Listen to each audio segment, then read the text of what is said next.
નમસ્તે વિદ્યાર્થી મિત્રો, આજે આપણે કેટલાક જેડબલઈના નીટના હાર્ડ ક્વેશ્ચનોનું આપણે અહીંયા સોલ્યુશન કરવાના છીએ. કારણ કે જેડબલઈ નીટની થિયોરી છે આ પાઠની, એ તો આપણે ભણાવી દીધેલી છે, બરાબર. તો ચાલો, કેટલીક રકમ ઇંગ્લિશમાં છે અને એનું મેં નીચે ગુજરાતી કર્યું છે, બરાબર છે. રકમ એવી કહે છે કે નીચે કેટલીક ધાતુના કાર્ય વિધેયના મૂલ્યો આપેલા છે, વર્ક ફંક્શન આપેલા છે તમને. જ્યારે આ ધાતુ પર 300 નેનોમીટર તરંગ લંબાઈ ધરાવતું પ્રકાશનું કિરણ જ્યારે આપાત કરવામાં આવે છે ત્યારે ઉપરમાંથી કેટલી ધાતુ ફોટો ઇલેક્ટ્રિક અસર દર્શાવે. તો આપણી પેલી થિયરીની હિન્ટ શું છે એ આપણે જોઈ લઈએ, બરાબર. શું હિન્ટ છે? કે દરેક ધાતુના કાર્ય વિધેય આપણને આપેલા છે, બરાબર છે, બરાબર. અને આપણી પાસે તમને ખબર જ છે કે કાર્ય વિધેય એટલે શું? કાર્ય વિધેય એટલે તો એનો મતલબ એવો થઈ ગયો કે ધાતુમાંથી ઇલેક્ટ્રોનને મુક્ત કરવા માટે જરૂરી ઉર્જા, આ ઉર્જાને કાર્ય વિધેય કહેવાય, બરાબર. અને બીજું કે આ ઉર્જા આપો ને ત્યારે ધાતુ છે એ ફોટો ઇલેક્ટ્રિક અસર દર્શાવે, બરાબર. ઓકે. જો આનાથી વધારે ઉર્જા આપો તમે તો ફોટો ઇલેક્ટ્રિક અસર તો દર્શાવે જ, પણ એ વધારાની ઉર્જા ઇલેક્ટ્રોનની ગતિ ઉર્જા સ્વરૂપે મુક્ત થઈ જાય, બરાબર.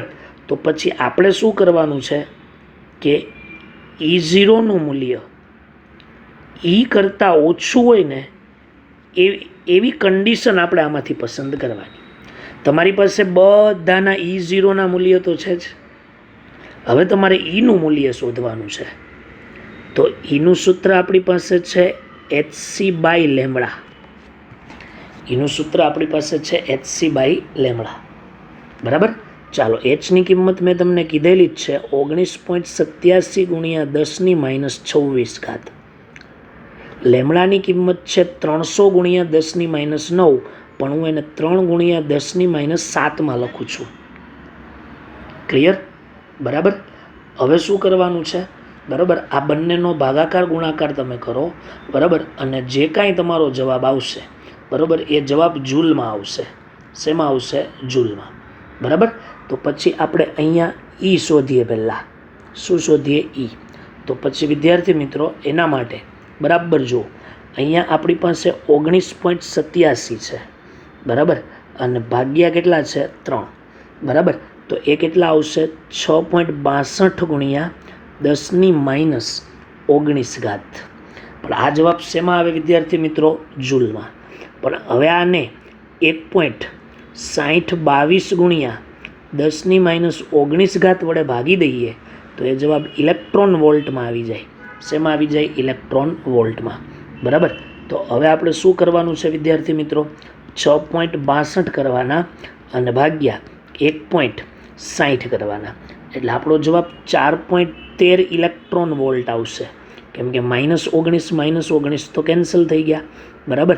ચાલો, આપણને એવું કીધું છે કે કેટલી ધાતુ ફોટો ઇલેક્ટ્રિક અસર શું કરે? દર્શાવે.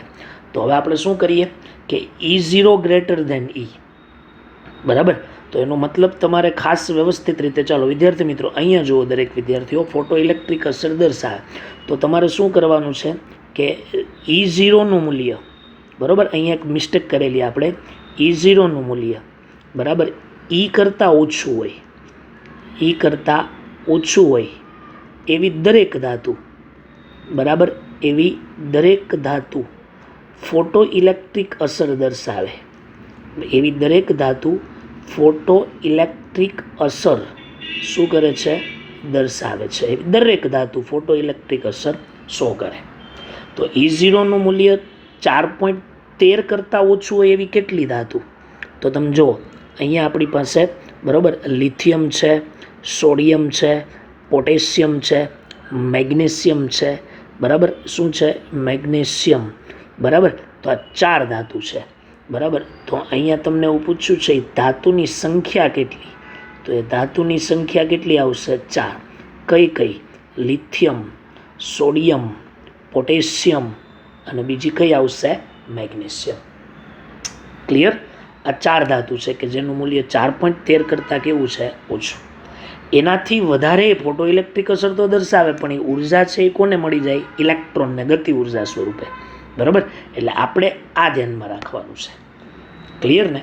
બરાબર. તો પહેલો દાખલો જે ન્યુમેરિકલ ટાઈપના ક્વેશ્ચનો પૂછાય છે તમારા જે JEE વાળા વિદ્યાર્થીઓ, 25 ક્વેશ્ચનો આવે તમારા કેમિસ્ટ્રીમાં, એમાં 20 થિયોરી 20 MCQ ટાઈપના અને 5 કેવા હોય છે? આવા ન્યુમેરિકલ ટાઈપના, એટલે કે આ ટાઈપના.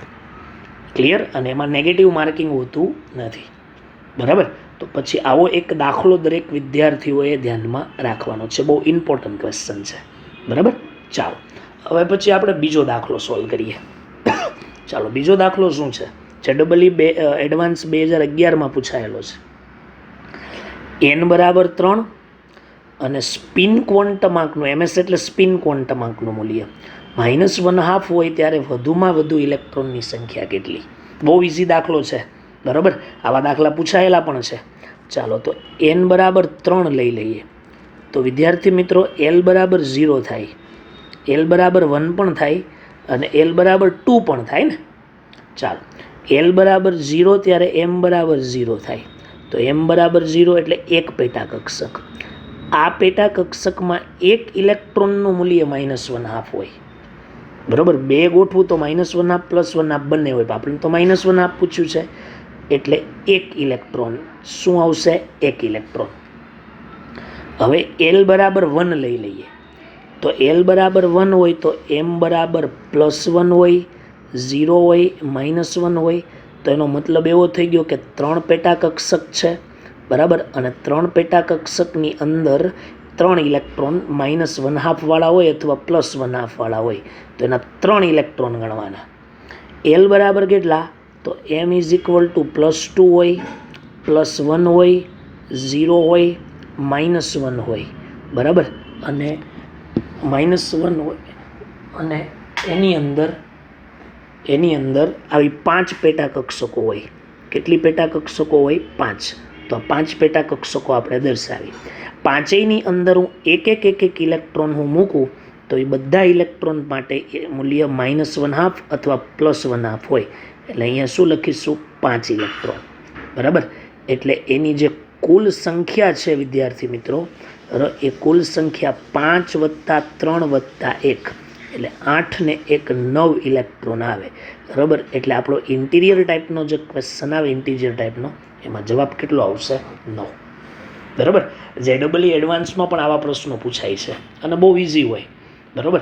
પણ આપણે થોડીક ઇંગ્લિશ MCQની પ્રેક્ટિસ કરીએ ને વિદ્યાર્થી મિત્રો, બરાબર, તો આપણને થોડા દાખલા સોલ્વ કરવામાં સરળતા રહે અને થોડું જ્યારે JEE એડવાન્સમાં એવા કોઈ અઘરા પ્રશ્ન પૂછાઈ જાય, બરાબર, મેઇન લેવલે પણ, તો એ આપણને આવડી જાય. ક્લિયર વિદ્યાર્થી મિત્રો? ચાલો હજી ત્રીજો પ્રશ્ન બહુ મસ્ત છે. એમાં થોડોક 5મા પાઠનો કન્સેપ્ટ છે, પણ એ કન્સેપ્ટ આપણે અહીંયા લઈ લઈશું. ચાલો શું છે? હિલિયમ અને નિયોનના પરમાણુ દળ અનુક્રમે 4 અને 20 છે. બરાબર? અહીંયા હું લખું હિલિયમનું પરમાણુય દળ = 4. બરાબર? નિયોનનું પરમાણુય દળ = 20 છે. શું છે? 20. ક્લિયર વિદ્યાર્થી મિત્રો? હવે શું કરવાનું છે કે હિલિયમની -73 °C તાપમાને દ બ્રોગલી તરંગ લંબાઈ એટલે λHE નિયોનની 727 °C તાપમાને દ બ્રોગલી તરંગ લંબાઈ કરતાં m ગણી છે. તો દ બ્રોગલી તરંગ લંબાઈ નિયોનની, બરાબર, હિલિયમની નિયોન કરતાં m ગણી છે. તો આ m નું મૂલ્ય શું કરવાનું વિદ્યાર્થી મિત્રો? હવે શું કરીશું આપણે? આ m નું મૂલ્ય શું કરવાનું છે? શોધવાનું. બરાબર? આપણે દ બ્રોગલી વાળો જ કન્સેપ્ટ લેવાનો છે. પણ પહેલાં એક કામ કરીએ. ટેમ્પરેચર -73 °C છે ને, એને કેલ્વિનમાં ફેરવી દઈએ તો 200 કેલ્વિન થશે. અને ટેમ્પરેચર = 727 છે. બરાબર? તો 727 °C + 273 એટલે જવાબ 1000 કેલ્વિન આવશે. ચાલો હવે ગણીએ. બરાબર? જો તાપમાન આપ્યું છે ને, તાપમાન, જ્યારે પણ રકમમાં તાપમાન હોય ને વિદ્યાર્થી મિત્રો, ત્યારે ગતિ ઉર્જાવાળો કન્સેપ્ટ લેવાનો. Lambda is equal two H upon √2m into KE, ગતિ ઉર્જા. ચાલો તમને કહી દઉં હું કે ગતિ ઉર્જા એ તાપમાનના સમપ્રમાણમાં હોય. એ એકદમ સિમ્પલ 8મા 9મા ધોરણનો કન્સેપ્ટ છે. બરાબર. તમે દાખલા તરીકે કોઈ પણ પદાર્થ હોય, તમે એને ગરમ કરો એટલે અંદર જે અણુઓ છે ને એની અસ્તવ્યસ્તતા વધી જાય, એટલે કે એની ગથળામણ વધવા માંડે, એટલે ગતિ ઉર્જા વધે. એટલે KE તાપમાનના સમપ્રમાણમાં છે. તો પછી આ સૂત્રને છે ને આમ લખી શકાય, h/√2mt, આવું લખી શકાય. એમાં કંઈ વાંધો નથી લખવામાં. ચાલો, ક્લિયર. હવે આ સૂત્ર પહેલાં હિલિયમ માટે વાપરો. તો lambda helium is equal two h/√2, બરાબર. એનું દળ આપ્યું છે 4, ટેમ્પરેચર આપ્યું છે હિલિયમની 73 સેલ્સિયસે, એટલે કે 200 કેલ્વિને. આને ઇક્વેશન નંબર 1 આપો. ચાલો, lambda neon is equal two h/√2, દળ આપ્યું છે 20, અને નિયોનની 727 સેલ્સિયસે દ બ્રોગલી તરંગ લંબાઈ, એટલે 1000, બરાબર. એટલે ઇક્વેશન નંબર 2. હવે શું કરવાનું? બરાબર, બંને ઇક્વેશનનો આપણે ગુણોત્તર લઈ લેવાનો છે. ઓકે, બંને ઇક્વેશનનો શું લઈ લઈએ? ગુણોત્તર. તો એ ગુણોત્તર લેવો હોય તો h તો ઓલરેડી કેન્સલ થઈ જાય ને, 1 નીકળી જાય, 2 નીકળી જાય, પણ આપણે એવી જ રીતે લઈએ છીએ. Lambda of helium upon lambda of neon is equal two શું લખી શકાય? h/√2 ગુણ્યા 4 ગુણ્યા આપણે કેટલા લઈશું? 200 અપોન h/√2 ગુણ્યા, બરાબર, અહીંયા 20 લઈ લઈશું, અને અહીંયા શું લઈ લઈશું? 1000. તો પછી આ સૂત્ર કેવું બને? લેમડા હિલિયમ છેદમાં lambda neon is equal two h ઉડી જશે વિદ્યાર્થી મિત્રો, બરાબર. પછી આ √2 કાઢી નાખું. આ 20 ગુણ્યા 1000 ઉપર લઈ લો તો શું લખાય? 20 ગુણ્યા 1000 છેદમાં 4 ગુણ્યા 200 લખાય. ઓકે, ચાલો. પછી કેવી રીતે કરશું? તો 5 ચોક 20 થાય. પછી અહીંથી 2 મીંડા કાઢી નાખીએ, 2 પંચા 10 થાય, એટલે 25 25. એટલે શું લખાય? લેમડા હિલિયમ છેદમાં lambda neon is equal to √25. √25 એટલે 5 થઈ જાય, એટલે lambda helium upon lambda neon is equal to 5. Lambda નિયોનને ઉપર લઈ લ્યો તો lambda helium is equal to 5 ગુણ્યા લેમડા નિયોન. તો હિલિયમની તરંગ લંબાઈ નિયોનની તરંગ લંબાઈ કરતાં m ગણી છે, તો m બરાબર કેટલા આવશે? 5. તો m is equal to 5. It is your answer.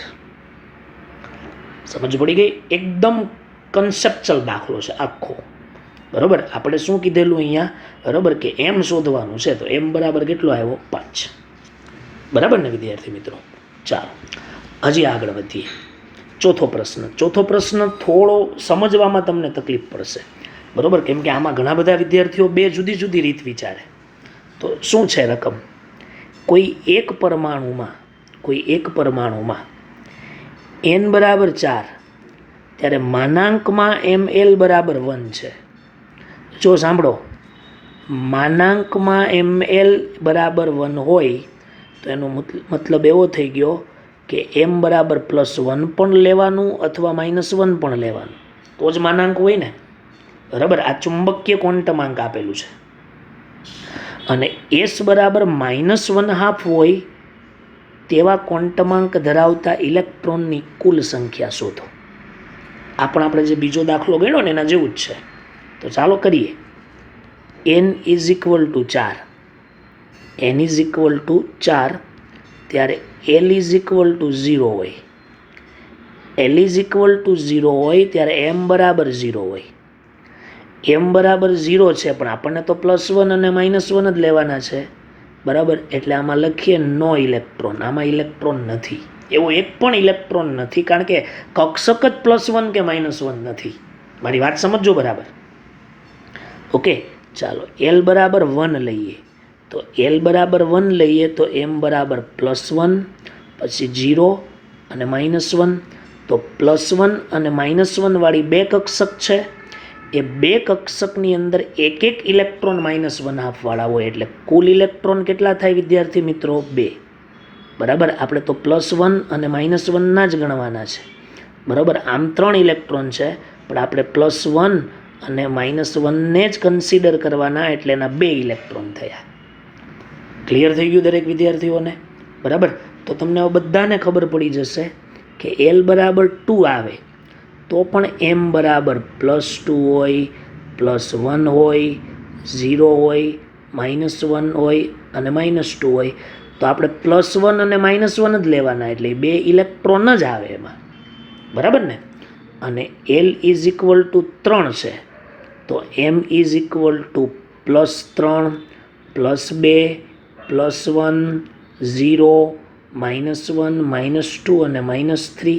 તો એમાં પણ આ બે કક્ષકમાં જ ઇલેક્ટ્રોન, એટલે એમાં પણ કેટલા ઇલેક્ટ્રોન? 2. બરાબર. તો પછી કુલ ઇલેક્ટ્રોનની સંખ્યા કેટલી થઈ ગઈ? 2 + 2 + 2. બરાબર. અને આ 0 છે, એટલે ટોટલ કેટલા ઇલેક્ટ્રોન આવ્યા? 6. બરાબર. Your answer is 6. બરાબર છે? ક્લિયર? આ ન્યુમેરિકલ ટાઈપના જે ક્વેશ્ચનો પૂછાય છે JEE-માં, આ એ બહુ કામ કરે. નીટમાં પણ આને આવો પ્રશ્ન પૂછી અને કોઈ ઓપ્શન આપી દે, બરાબર, તો અઘરા પ્રશ્નની અંદર આને કન્સિડર કરી શકાય. ક્લિયર થઈ ગયું દરેક વિદ્યાર્થી મિત્રોને? બરાબર. તો આટલી વસ્તુ તમારે ધ્યાનમાં લેવાની થશે. આ તમને ન્યુમેરિકલ ટાઈપના ક્વેશ્ચનો મેં શીખવાડ્યા. ચાલો, ક્લિયર? હવે આગળ જઈએ. બરાબર. જો આ પ્રશ્ન છે ને, જોડકા ટાઈપનો છે. કેવો છે? જોડકા ટાઈપનો. હવે જોડકાની અંદર કેવું હોય, JEE એડવાન્સમાં કેવા આવે દાખલા, કે એક જોડકામાં ઘણા બધા જવાબ આવતા હોય. તો દાખલા તરીકે એમાં માની લ્યો કે P, S અને T આવતું હોય તો ત્રણેયમાં રાઉન્ડ કરવાનું આવે, બરાબર. પણ આ ક્વેશ્ચન એ ટાઈપનો નથી. મેં જો અહીંયા લખ્યું છે only JEE advance type question, પણ આ પ્રશ્નો જોડકા જોડવાના JEE મેઇનમાં પણ આવી શકે. પણ એમાં કેવા આવે કે જેમાં સિંગલ કરેક્ટ આન્સર હોય. એની સામે R, બીની સામે P, સીની સામે Q, ડીની સામે S, એવું કંઈક આપી દે. નીટમાં પણ પૂછાય જોડકા ટાઈપનું. 2 વર્ષ પહેલાં જ આવો એક પ્રશ્ન પૂછાણો હતો. ક્લિયર ને? તો હવે આપણે વારા ફરતી શું કરવાનું છે? સોલ્વ કરવાનું છે. તો હું સવાલ તમને કહું છું. એકોર્ડિંગ ટુ બોહર થિયરી, બોહરના નિયમ મુજબ E બરાબર કુલ ઉર્જા, Kn બરાબર કાઇનેટિક એનર્જી ગતિ ઉર્જા, V બરાબર પોટેન્શિયલ એનર્જી સ્થિતિ ઉર્જા, R બરાબર રેડિયસ ઓફ nth ઓર્બિટલ એટલે n કક્ષાની ત્રિજ્યા, બરાબર. અને મેચ ધ ફોલોઈંગ એટલે નીચેના પ્રશ્નને અનુસરો અથવા એને જોડકા જોડો. તો આપણે એવો પણ એક દાખલો પ્રેક્ટિસ કરી લઈએ. ચાલો, પહેલા ઓપ્શનથી આપણે સ્ટાર્ટ કરીએ છીએ. પહેલો ઓપ્શન. ચાલો, પહેલો ઓપ્શન શું છે? તો વિદ્યાર્થી મિત્રો, પહેલા ઓપ્શનમાં Vના છેદમાં Kn છે. V એટલે પોટેન્શિયલ એનર્જી, એટલે હું લખું સ્થિતિ ઉર્જા છેદમાં K એટલે ગતિ ઉર્જા.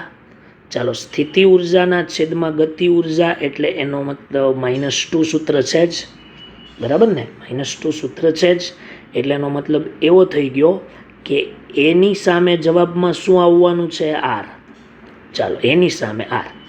બરાબર. મેં તમને પહેલાં જ કીધું કે આ એવો JEE-નો પ્રશ્ન છે કે જેમાં એક જ જવાબ આવે છે, બાકી એકથી વધારે હોઈ શકે, બરાબર. ઓકે, ચાલો, એની સામે R. પહેલો ઓપ્શન સોલ્વ. હવે બી સોલ્વ કરીએ. ચાલો, બરાબર વિદ્યાર્થી મિત્રો, બી સોલ્વ કરીએ. તો કેવી રીતે બી સોલ્વ કરીશું સમજો, બરાબર. બી સોલ્વ કરવા માટે આપણે એકદમ ધ્યાન રાખી અને ગણતરી કરવી પડશે, નકર બી સોલ્વ કરવામાં તકલીફ પડશે, બરાબર. ચાલો, એક કામ કરીએ, બી તમારી ઉપર છોડું છું, તમને આવડશે. હું સી કરાવું તમને, બરાબર. સી ઓપ્શન જોઈ લઈએ આપણે, બરાબર. બી તમારી ઉપર છોડું છું, બરાબર. ચાલો, C. Angular momentum in lowest orbital, બરાબર. શું કીધું છે? નીચલી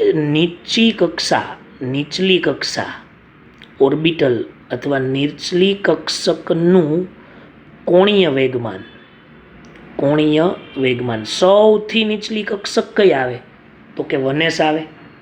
બરાબર, વનેસ આવે ને, તો એનું કોણીય વેગમાન શોધવાનું છે. તો કોણીય વેગમાન બરાબર વનેસ છે. શું છે? વનેસ. તો કક્ષકીય કોણીય વેગમાન પૂછ્યું હોય તો √L(L+1)H/2π સૂત્ર છે જ. બરાબર. વનેસ કક્ષક માટે L બરાબર શું આવે? 0 આવે, કારણ કે S કક્ષક છે. L બરાબર 0 હોય તો આ આન્સર કેવો આવવાનો? 0. તો એનો મતલબ શું થયો કે C ની સાથે શું આવવાનું? P. બરાબર વિદ્યાર્થી મિત્રો, તો આ C ની સાથે શું લેવાનું છે? P. ચાલો હવે ડી જોઈએ આપણે. ડીમાં શું આવવાનું છે જવાબમાં? બરાબર, તો ચાલો ડી ઓપ્શન શું જોઈ લઈએ? D option. તો ડી ઓપ્શનમાં શું છે વિદ્યાર્થી મિત્રો? જોઈએ આપણે. 1/r⁴n proportional to z⁴y. 1/r⁴n proportional to z⁴y. તો y ઇઝ ઇક્વલ ટુ શોધવાનું. થોડોક મેથેમેટિકલ સ્ટેપવાળો દાખલો છે. બરાબર, એટલે દરેક વિદ્યાર્થીઓએ એ ધ્યાનમાં લેવો. ચાલો, ત્રિજ્યાનું સૂત્ર શું છે વિદ્યાર્થી મિત્રો? ત્રિજ્યાનું સૂત્ર r⁴n વાળું જે છે એનું સૂત્ર શું છે? તો કે n²/z² proportional to z⁴y લખાય. ચાલો, z નો વર્ગ ઉપર જવા દો, તો z નો વર્ગ proportional to z⁴y upon n નો વર્ગ. તો આ સૂત્રમાં તમને ખ્યાલ આવી જશે કે y ઇઝ ઇક્વલ ટુ 2 આવશે. y ઇઝ ઇક્વલ ટુ, બરાબર, સોરી, આપણે તો ત્રિજ્યાનું સૂત્ર લખવાનું છે ને, તો n²/z આવે. બરાબર, n² શું આવશે? z. બરાબર, તો z upon n² proportional to zy. બરાબર, તો z ની ઉપર એક ઘાત છે, તો y ઇઝ ઇક્વલ ટુ શું આવવાનું છે? 1. તો એનો મતલબ એવો કે ડી ક્વેશ્ચનની અંદર, બરાબર, ડી સાથે શું આવશે? s. તો ડી સાથે શું આવ્યું? s. બરાબર, તો હવે આપણે ટોટલી જવાબ જોઈન્ટ કરવો હોય તો કેવી રીતે થાય? બરાબર, તો એ જવાબની અંદર એમાં આવ્યો આપણો r, બી તમારી પર છોડવાનું કીધું છે. આ ડી શીખવાડ્યો એની જેવું જ, એકાદું તો સોલ્વ કરી શકો તમે. સીમાં આવ્યું P અને ડીમાં આવ્યો S.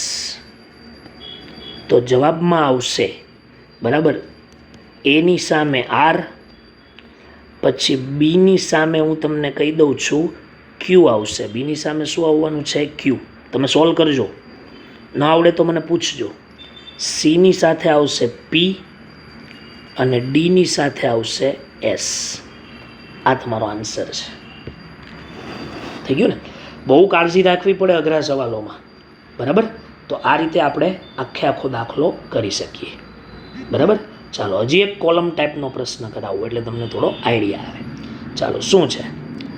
Consider the Bohr's model of 1 electron atom where the electron move around the nucleus.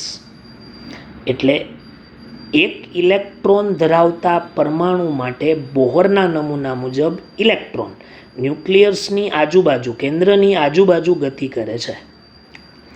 In the following list 1 contains some quantities for the nth orbital of atom. List 1માં, બરાબર, nth ઓર્બિટલમાં ગતિ કરતા electron માટે કંઈક quantity એટલે કે કંઈક સૂત્રો આપેલા છે, અને લિસ્ટ 2 સાથે એને શું કરવાના છે? જોડવાના છે. તો પછી એવું કીધું છે કે which of the following option has the correct combination. List 1 અને લિસ્ટ 2, 4 ઓપ્શનમાંથી કયું સાચું છે? તો તમારે એ શીખવાનું છે. બરાબર, ચાલો જોઈએ. ઓપ્શનમાં જોતા જાઓ. તો ઓપ્શનમાં પહેલો ઓપ્શન એ જુઓ, બીજા સાથે R એવું કીધું છે, એટલે બીજું અહીંયા છે, R અહીંયા છે. હવે બીજું જોઈએ, બીજા સાથે R સાચું છે ખોટું છે કન્ફર્મ કરીએ. બીજું શું છે? Angular momentum of the electron in the nth orbital. n કક્ષામાં ગતિ કરતા ઇલેક્ટ્રોનનું કોણીય વેગમાન. ચાલો, nth કક્ષામાં ગતિ કરતા ઇલેક્ટ્રોનનું કોણીય વેગમાન. ઓકે, ચાલો તો હવે હું તમને એ વસ્તુ જ કરાવું છું કે કોણીય વેગમાન તો એલ પરથી નક્કી થાય ને. એલ પરથી કોણીય વેગમાન, ગતિ કરતા ઇલેક્ટ્રોનનું કોણીય વેગમાન એલ પર આધાર રાખે છે. એલ પર આધાર રાખે છે. તો અહીંયા તો એનની 0 ઘાત આપી છે, એટલે એનો મતલબ એવો થઈ ગયો કે આ ઓપ્શન ખોટો છે. આપણને એના વિશે કંઈ માહિતી નથી, એટલે એનો મતલબ એવો થાય કે એ જવાબ નહીં આવે. ચાલો હવે શું કરીએ, આપણે આગળ વધીએ. બીજામાં ક્યુ છે. બીજામાં શું છે? ક્યુ છે. હવે મેં પહેલામાં જ તમને કહી દીધું છે કે પહેલામાં જ કીધું કે એન ઉપર આધાર નથી રાખતું, બરાબર. તો ઓપ્શન નંબર બી જે આવે એ પણ એન પર આધાર રાખે એવું કીધું છે -1, તો એ પણ ખોટું થઈ ગયું, એટલે બી ઓપ્શન પણ જવાબમાં નહીં આવે. ચાલો રેડી. હવે સી ઓપ્શન ચેક કરીએ વિદ્યાર્થી મિત્રો. પહેલામાં પી. ચાલો સાચું છે ખોટું કન્ફર્મ કરીએ. રેડિયસ ઓફ nth ઓર્બિટલ, બરાબર, n કક્ષાની ત્રિજ્યા. ચાલો ત્રિજ્યાનું સૂત્ર r પ્રપોઝનલ ટુ n²/z છે.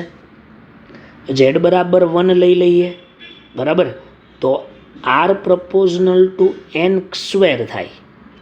તો એણે ત્રીજામાં સી ઓપ્શનમાં એકમાં પી આપ્યું છે. પી તો -2 છે વિદ્યાર્થી મિત્રો. એનો મતલબ એવો થાય કે સી ઓપ્શન પણ ખોટો છે, જવાબ નહીં આવે, બરાબર છે. ચાલો ડી ઓપ્શન સોલ્વ કરીએ. તો હવે આમ તો જવાબ ડી જ આવે, પણ આપણે ચેક કરી લેવાનું. પહેલામાં ટી આવે છે, જુઓ ને, મેં કીધું ને Tn². ટી એટલે આ radius of an orbital, n કક્ષાની ત્રિજ્યા, તો એમાં n² જ આવે છે ને, એટલે ડી ઓપ્શન કેવો છે? સાચો છે, બરાબર વિદ્યાર્થી મિત્રો. ઓકે, તો આ રીતે સોલ્વ થાય. આ મેચ કોલમ ટાઈપના પૂછી નાખે તમને, બરાબર. હવે એવો સવાલ પૂછે કે આમાં જે આવતું હોય ને એ મૂલ્ય મૂકે, 0 કે એવું કાંઈ, કે જે કાંઈ આવતું હોય, તો એ પ્રમાણે કોલમ સેટ કરવાનો થાય, બરાબર. ઓકે, આ પ્રશ્ન મેઇન લેવા એડવાન્સમાં પૂછાણો, પણ મેઇનમાં પણ આવી શકે. ચાલો નીટમાં પણ પૂછી શકાય. ક્લિયર? ઓકે, ચાલો 7મા સવાલમાં જોઈએ. 7મો સવાલ શું છે સાંભળજો, બરાબર. આગળની જે રકમ હતી ને જેવી જ છે, ફરીથી આપણે આ મેથ્સ શું કહેવાય કોલમ સેટ કરવાની છે.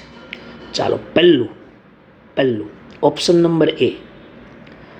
ત્રીજામાં એસ આપ્યું છે. ત્રીજામાં એસ સાચું છે ખોટું આપણે કન્ફર્મ કરીએ. ચાલો સાંભળજો. ત્રીજું છે kinetic energy of the electron in the nth orbital. n કક્ષાની ગતિ ઉર્જા, બરાબર. ચાલો ત્રીજાની સાથે એસ, બરાબર, પ્રપોઝનલ ટુ n² છે. સાચું છે ખોટું આપણે કન્ફર્મ કરીએ. તો ગતિ ઉર્જાના સૂત્રમાં ક્યાંય n નથી આવતું, તો આપણે કુલ ઉર્જાનું સૂત્ર, ગતિ ઉર્જા કાઇનેટિક એનર્જી છેદમાં total energy is equal two -1 સૂત્ર છે, બરાબર. તો આવું લખી શકાય, kinetic energy is equal two minus total energy.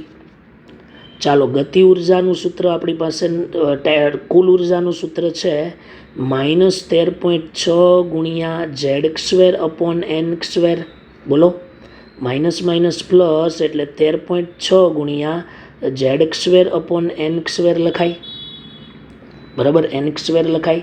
ચાલો nને ધારો કે આપણે ઉપર પણ લઈએ તો nની -2 ઘાત થઈ જાય ને, બરાબર. તો એનો મતલબ એવો થઈ ગયો, બરાબર, કે -2 આવે, બરાબર. અહીંયા તો -1 છે, તો એનો મતલબ એવો થઈ ગયો કે ઓપ્શન એ જે છે એ ઓપ્શન એ કેવો છે? ખોટો છે. ચાલો હવે બી ઓપ્શન ચેક કરીએ. ચોથામાં ક્યુ. ઓકે, ચોથામાં શું છે? Q. Potential energy of the electron in the nth orbital. તો એવું કીધું છે nth કક્ષાની પોટેન્શિયલ એનર્જી એટલે સ્થિતિ ઉર્જા, પ્રપોશનલ ટુ, ચોથામાં ક્યુ છે ને n-1, ચાલો n-1 છે. ચાલો આપણે આ પણ શું કરવાનું છે, સાબિત કરવાનું છે. બરાબર, આમાંય આપણી પાસે સૂત્ર છે જ ને, પોટેન્શિયલ એનર્જી છેદમાં ટોટલ એનર્જી, પોટેન્શિયલ એનર્જી છેદમાં total energy is equal two 2. બોલો, ચાલો ટોટલ એનર્જીને ઉપર લઈ લો, ટોટલ એનર્જીને ક્યાં લઈ લો વિદ્યાર્થી મિત્રો, ઉપર. બરાબર, ટોટલ એનર્જીને આપણે ઉપર લઈ લઈએ. બરાબર, તો કેવી રીતના દાખલો ગણાશે, જો તો કે potential energy is equal two 2 ગુણ્યા કુલ એનર્જી. બરાબર, ચાલો કુલ એનર્જીનું સૂત્ર મૂકું તો 2 ગુણ્યા -13.6 ગુણ્યા Z² / n² સૂત્ર છે. ઓકે, ચાલો રેડી. હવે માઇનસ જો તમારે દૂર કરવું હોય ને તો પદને ઉલટાવી દેવાનું. માઇનસ કાઢી નાખવું હોય તો તમે પદને ઉલટાવી દો, પણ આંકડાની જરૂર નથી. તો પોટેન્શિયલ એનર્જી પ્રપોઝનલ ટુ n² છેદમાં Z² લખાય. બરાબર, ચાલો n² છેદમાં Z² લખાય. બરાબર, Z બરાબર 1 લઈ લઈએ તો પોટેન્શિયલ એનર્જી પ્રપોઝનલ ટુ n² છે. અને આપણને પૂછ્યું છે પોટેન્શિયલ એનર્જી પ્રપોઝનલ ટુ n-1. તો એનો મતલબ શું થયો વિદ્યાર્થી મિત્રો, કે ઓપ્શન બી છે ને એ પણ કેવો છે, ખોટો છે. ચાલો પ્લીઝ ચેક ઓપ્શન સી. ચાલો ઓપ્શન સી શું છે, ચાલો ત્રીજામાં પી, તો ત્રીજામાં કીધું છે kinetic energy of the electron in the nth orbital. બરાબર, અને પી એટલે n-2, પી એટલે શું આવશે, n-2. તો મેં અહીંયા જ ગણતરી કરી હતી, જો. બરાબર, કાઇનેટિક એનર્જી છે 13.6 Z² n², n ઉપર લઈ જાઓ તો n-2 ઘાત થઈ જાય વિદ્યાર્થી મિત્રો. બરાબર, તો કાઇનેટિક એનર્જી પ્રપોઝનલ ટુ n-2 ઘાત. બરાબર, કેટલી ઘાત, -2 ઘાત. એટલે સાચું છે, ત્રીજો ઓપ્શન કેવો છે, સાચો છે. ક્લિયર, એટલે અહીંયા આપણે લખીએ. બરાબર, ઓપ્શન એ મુજબ, બરાબર મેં તમને હમણાં સમજાવ્યું જ છે, ઓપ્શન એ મુજબ kinetic energy પ્રપોઝનલ two Z² / n² લખાય. બરાબર, Z² / n². ક્લિયર ને, તો પછી કાઇનેટિક એનર્જી પ્રપોઝનલ ટુ n⁻² તમે લખી શકો. Clear, okay. C option. ચાલો ડી ઓપ્શન પણ ચેક કરી લઈએ આપણે, ડી ઓપ્શન પણ ચેક કરી લઈએ. ચોથામાં યુ, ચોથામાં શું છે, U, potential energy of the electron in the nth orbital. nthમી કક્ષામાં સ્થિતિ ઉર્જા આપણે અહીંયા મેળવું જ છે, n² જેટલું હોય, n² જેટલું એટલે ટી આવે, પણ અહીંયા શું છે, યુ. તેનો મતલબ એવો કે ડી ઓપ્શન પણ કેવો છે, ખોટો. એટલે હું અહીંયા લખું છું ઓપ્શન સી મુજબ, ઓપ્શન સી મુજબ પોટેન્શિયલ એનર્જી પ્રપોઝનલ ટુ n² થાય. બરાબર, એટલે ઓપ્શન સી, ઓપ્શન જે ડી છે ને, ડી, બરાબર, એ પણ કેવો છે, ઇનકરેક્ટ છે. સમજ પડી દરેક વિદ્યાર્થી મિત્રોને? ક્લિયર થઈ ગયું દરેકને? તો આવી રીતે સોલ્વ કરવાનું છે. ઓકે, તો આ દાખલા બહુ મહત્વના દાખલાઓ કહેવાય છે. વિદ્યાર્થી મિત્રો, હવે નવો પ્રશ્ન જોઈશું. આ પ્રશ્ન બહુ મહત્વનો છે, હું આની જરાક તમને આખી રકમ સમજાવી દઉં. The hydrogen like species Li+2, એટલે હાઇડ્રોજન જેવી એક ઇલેક્ટ્રોન ધરાવતી એક સ્પીસીઝ છે Li+2, is in a spherical symmetrical, તે ગોળાકાર સમમિતિ ધરાવે છે. એટલે સમજી રાખવાનું, એસ કક્ષક હશે. State S1 with 1 radial node. બરાબર, એમાં જે ઇલેક્ટ્રોન છે, બરાબર, ઇલેક્ટ્રોન, બરાબર, એ S1 અવસ્થામાં છે, S1 અવસ્થામાં છે. અને આ S1 અવસ્થા પાસે રેડિયલ નોડ 1 છે. અને એવું કીધું છે કે ગોળાકાર છે, સ્પિરિકલ સિમેટ્રિકલ, એટલે ગોળાકાર, એસ કક્ષક વિચારવાની. આગળ હવે શું થાય છે સાંભળો. Upon absorbing light the ion, એટલે કે આ આયન છે ને એ કોઈ ચોક્કસ પ્રકારના પ્રકાશનું શોષણ કરે છે અને S2 અવસ્થામાં જાય છે. ચાલો અહીંયા લખું છું પ્રકાશનું શોષણ કરીને S2 અવસ્થામાં જાય છે. The state S2 as one radial node. બરાબર, S2 પાસે એક રેડિયલ નોડ બરાબર 1 છે. રેડિયલ નોડ કેટલા છે? 1 છે. અને it's energy is equal to ground state energy of hydrogen atom. એટલે કે S2 કક્ષકની ઉર્જા હાઇડ્રોજન પરમાણુની ભૂમિ અવસ્થાની ઉર્જાને સમાન છે. ભૂમિ અવસ્થાની ઉર્જાને સમાન છે. તો આ 3 પ્રશ્નના જવાબ તમારે આપવાના છે. ચાલો, કેવી રીતે આપણે શોધીશું? બરાબર, બહુ ઇઝી દાખલો છે, સમજો તો. ચાલો, હવે પહેલું કામ કરીએ આપણે કે S1 અવસ્થા ડિસાઈડ કરીએ અને એમાં રેડિયલ નોડ 1 છે. તો આપણે S1 માટે કેલ્ક્યુલેશન કરવી હોય તો હું અહીંયા લખું ને કે રેડિયલ નોડનું સૂત્ર n-l-1 છે. આ સૂત્ર બધાને ખબર છે, દરેક વિદ્યાર્થીઓના સૂત્ર ખ્યાલ હશે. n-l-1. ચાલો, રેડી? ઓકે. હવે રેડિયલ નોડની સંખ્યા 1 છે. એનની સંખ્યા આપણને ખબર નથી. S1માં જે રેડિયલ નોડ S1 જે છે એ સ્પિરિકલી સિમેટ્રિકલ છે, એટલે ગોળાકાર છે. ગોળાકાર S જ કક્ષક એટલે L બરાબર 0 જ આવે. બરાબર. અને -1. બરાબર, -1 ને આ બાજુ લઈ જાઓ એટલે શું થઈ જાય? +1 થઈ જાય. બરાબર, તો n ઇઝ ઇક્વલ ટુ 2 થઈ ગયું. ચાલો, n is equal two 2, L is equal two 0, એટલે એ કઈ કક્ષા આવે? 2s કક્ષા. એટલે S1 કઈ છે વિદ્યાર્થી મિત્રો? 2s. ચાલો, આપણને આ મળી ગયું. ઓકે. ચાલો, હવે S2 શોધીએ. S2 માટે ચાલો, S2 માટે એણે એક હિન્ટ આપી છે. શું હિન્ટ આપી છે? કે S2 કક્ષકની ઉર્જા હાઇડ્રોજન પરમાણુની ભૂમિ ઉર્જાને સમાન છે. બરાબર, તો શું કરીએ? Li+2 છે તો Z બરાબર 3 થાય. n બરાબર નથી ખબર, તો n બરાબર આપણે શોધી લઈએ. આ 1 અને આ 1. ચાલો, રેડી? ઓકે. અને હાઇડ્રોજન જેવી હાઇડ્રોજન છે તો હાઇડ્રોજન Z2 લેવું પડશે ને અહીંયા.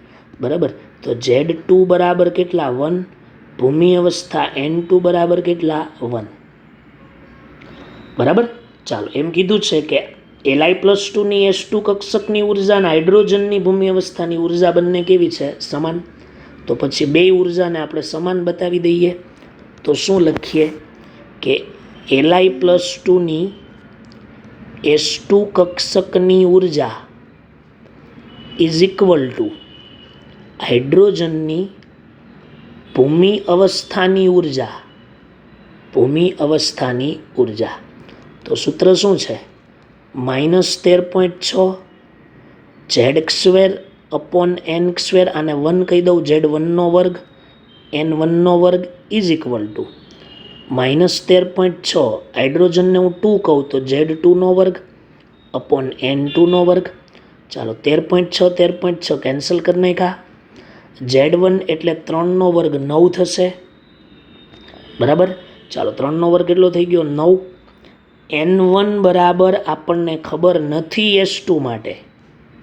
ચાલો, Z2 એટલે 1 અને ભૂમિ અવસ્થા હાઇડ્રોજનની એટલે 1, એટલે N1² ઇઝ ઇક્વલ ટુ 9 આવ્યું.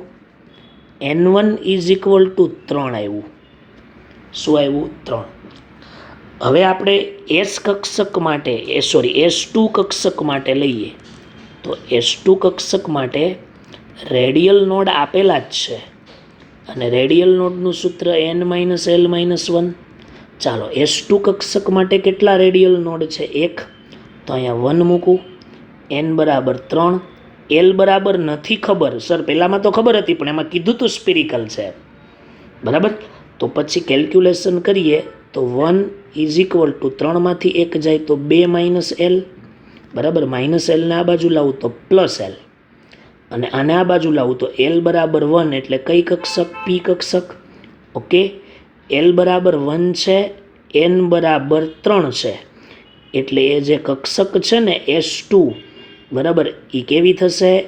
3p થશે. કેવી થશે વિદ્યાર્થી મિત્રો? 3p થશે. બરાબર ને? તો S1 S2 આપણને મળી ગયા. હવે આપણે આ પ્રશ્નનો જવાબ આપીએ. સ્ટેટ S1 ઇઝ, S1 કઈ છે? 2s. તો અહીંયા જવાબમાં આવશે B. 3 માર્ક્સનો પ્રશ્ન હતો. કેટલા માર્ક્સનો પ્રશ્ન હતો? 3. ચાલો બીજું સાંભળજો. બીજું શું છે? બીજું એવું કીધું છે કે energy of the S1, state S1 is unit of hydrogen atom, ground state energy. તો તમને એ લોકોએ એવું કીધું છે, બરાબર સમજવાનો પ્રયત્ન કરજો કે energy of state S1, S1 કક્ષકની ઉર્જા હાઇડ્રોજન પરમાણુની ભૂમિ અવસ્થાના એકમમાં લખો. બરાબર? તો અહીંયા હું કેલ્ક્યુલેશન કરું કે હાઇડ્રોજનની ભૂમિ અવસ્થાની ઉર્જા તો E ઇઝ ઇક્વલ ટુ -13.6 ગુણ્યા Z²/n² થાય. તો E is equal two -13.6 electron volt લખાય. બરાબર? હવે આપણે S1 કક્ષકની ઉર્જા શોધવાની ને. S1 બરાબર શું છે? 2s છે. શું છે? 2s. બરાબર? તો આપણે શું લખીએ કે S1 કક્ષક માટે E ઇઝ ઇક્વલ ટુ -13.6 ગુણ્યા Z²/n². ક્લિયર વિદ્યાર્થી મિત્રો? ઓકે. હવે શું કરીશું આપણે? બરાબર, પહેલાં એક કામ કરીએ ને. બરાબર, કે આ Z બરાબર કેટલા છે? લિથિયમ માટે જ છે ને બધું. એટલે Z બરાબર 3 નો વર્ગ 9 અને n નો વર્ગ આપણે 2s કક્ષક માટે લઈએ છીએ ને, 2s માટે, એટલે 2 નો વર્ગ કેટલો થશે? 4. તો E ઇઝ ઇક્વલ ટુ આપણે જે કેલ્ક્યુલેશન કરવાની છે, બરાબર, એ -13.6 બરાબર, અહીંયા 3 નો વર્ગ 9/4. મેં કીધું ને હાઇડ્રોજનની ભૂમિ અવસ્થાના સંદર્ભમાં શોધવાની. તો અહીંયા E બરાબર -13.6 છે ને, તો -13.6 ની જગ્યાએ E મૂકી દો, E ઓફ હાઇડ્રોજન. એટલે શું લખાય? E ઇઝ ઇક્વલ ટુ 9/4 ગુણ્યા E ઓફ હાઇડ્રોજન. બરાબર? હવે 9/4 કરવાના છે, એટલે 4 દુ 8, એટલે 2.25 સમથિંગ જવાબ આવે. 2.25 EH આવે. બરાબર? તો આપણો જવાબ આવશે 2.25. બરાબર? શું આવશે? 2.25. એટલે અહીંયા બીજામાં શું આવવાનું? C આવવાનું. શું આવશે? C. ક્લિયર? હવે ત્રીજું જુઓ. Orbital angular momentum quantum number, બરાબર, ઓફ ધ સ્ટેટ S2. એવું પૂછ્યું છે. S2 કક્ષક માટે કોણીય વેગમાન ક્વોન્ટમાંકનું મૂલ્ય જણાવો. કોણીય એટલે કે L જણાવો. S2 કક્ષક માટે શું જણાવો? L જણાવો. તો S2 છે કોણ? S2 તો 3p છે. 3p માટે p કક્ષક હોય તો L બરાબર 1. તો જવાબમાં શું આવવાનું વિદ્યાર્થી મિત્રો? 1. ક્લિયર છે ને? એકદમ મસ્ત દાખલો. બરાબર, આરામથી તમે સોલ્વ કરી શકો એવા દાખલાઓ છે, પણ આપણે કન્સેપ્ટ ક્લિયર રાખવા પડે. બરાબર ને? ચાલો હવે એની પછીનો 10મો દાખલો. બરાબર, તો એ 10મા દાખલામાં જરાક અહીંયા ટાઈપિંગ મિસ્ટેક છે. અહીંયા 2 અને અહીંયા 3. ચાલો રેડી. અને અહીંયા 91 છે, નીચે 96 નથી, એટલે જરાક તમારે ધ્યાનમાં રાખવાનું છે. સોરી, 92 છે. 92. ક્લિયર? ચાલો સોલ્વ કરીએ. પહેલાં ઇક્વેશન સોલ્વ કરીએ. બરાબર, ઇક્વેશન થોડુંક ટફ છે, પણ થોડુંક ધ્યાન રાખજો. 238 U એમાંથી 90 થોરિયમ 234 છે, અને -x1 એટલે x1 મુક્ત થાય છે એવું કીધું છે. x1 શું થાય છે? મુક્ત થાય છે. તો x1 કોણ? 92માંથી 90 બાદ કર્યા તો 2 બચ્યા. 238માંથી 34 બાદ કરો તો 4 બચ્યા. 2 અને 4 હોય ને હિલિયમ કહેવાય. હિલિયમ એટલે આલ્ફા કણ કહેવાય, એવું મેં તમને ન્યુટ્રોનની શોધમાં કીધેલું. અને આને શું કહી દો? x1. ચાલો ત્યાંથી આગળ વધો. બરાબર. ત્યાંથી શું વધીએ? આગળ. ચાલો ત્યાંથી આગળ વધીએ આમ, બરાબર. તો અહીંયા શું મળશે? 234 91 પીએ. ચાલો વત્તા x2 છૂટો પડે ને, ચેક કરી લઈએ. 34માંથી 34 0, 90માંથી 91 -1 જ થાય ને. -1 0 ને અહીંયા ઈ લખાય. અને વિદ્યાર્થી મિત્રો, આ તમને ખબર હોય તો બીટા કણ છે, મેં કોષ્ટક કરાવેલો છે તમને. આ કયા કણ છે વિદ્યાર્થી મિત્રો? બીટા કણ છે. કયા કણ? બીટા. એટલે આ શું થઈ ગયું? x2. ચાલો રેડી. હવે ત્યાંથી આપણે હજી આગળ વધીએ. ચાલો, તો આપ્યું છે 92 u 234.